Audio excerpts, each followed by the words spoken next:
Hello, my name is Ashley Dowie and I'm doing my assignment 2 on 3D printing. I've decided to create this short video just to try and explain a little bit about how 3D printing works. So basically 3D printing, it all starts with the bottom of the printer, flat surface.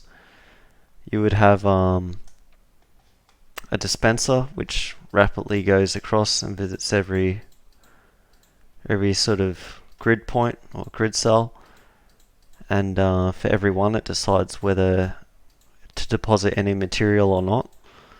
So basically, say the printer was creating a certain shape, it deposits material of a certain thickness for one layer. So that would be the first layer, and then the printer would go through again, scan each one, and then it would deposit for a second layer.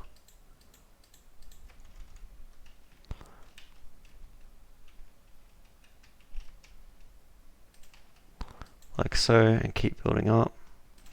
So although there's thickness, because this is the physical world, conceptually it's essentially like layers and layers of there's cells where there's material being dispensed, building up and up and up. Conceptually like a 2D image, sort of, that on top of another, on top of another, on top of another, on top of another, until you get a 3D object. So basically, the way it's decided what's going to be built is first a STL mesh is fed into the 3D printer. The STL mesh has been designed beforehand, and basically what that is it's a bunch of triangles that defines geometry. So these triangles, as we can see here, everything on this monkey man is basically a triangle connected together. So every triangle is made up of points, which are vertices, and edges, which connect the vertices together. And each vertex contains a normal, which decides sort of like shading, which way each surface is pointing. And that's basically how a STL diagram is made up. So what happens with the STL diagram is essentially it's sliced up. So a 3D printer will use a mathematical process of sort of going through each point on the mesh and figuring out whether each cell is to be filled or left empty. It will just go through like that, and then once it's sliced it up, we basically know our coordinates of what should be filled or what shouldn't.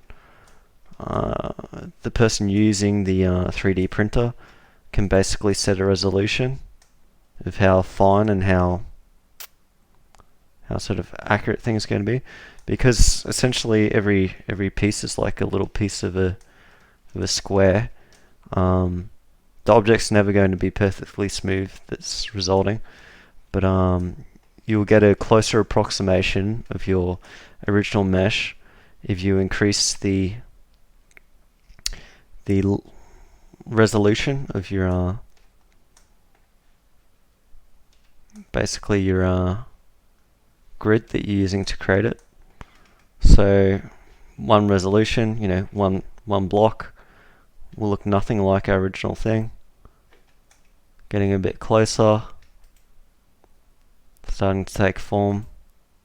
Closer, quite close, quite close. We'll go all the way up to 9. So you can see that we've got a very close sort of approximation. So the user would get something like this. from their printout.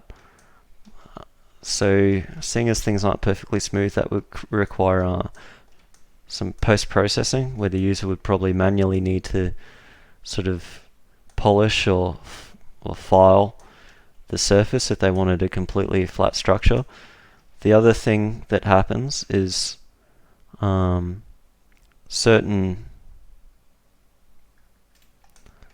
bits of the mesh, certain bits of the design, they can't just sort of hang in the air when they're being made. Like the ear, for example.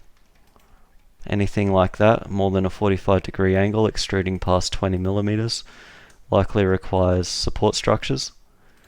So during the printing, the printers are actually smart enough to create these support structures as to support the model, so it's not just floating in thin air, so it has something to sit upon. So that is also another requirement of post-processing. The user will want to remove these at the end. They could be cut off, filed off.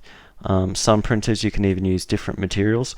So you might use a certain material for this that isn't soluble in a certain chemical solution, but your support structures, you use a different material, and then that is soluble in a certain chemical solution.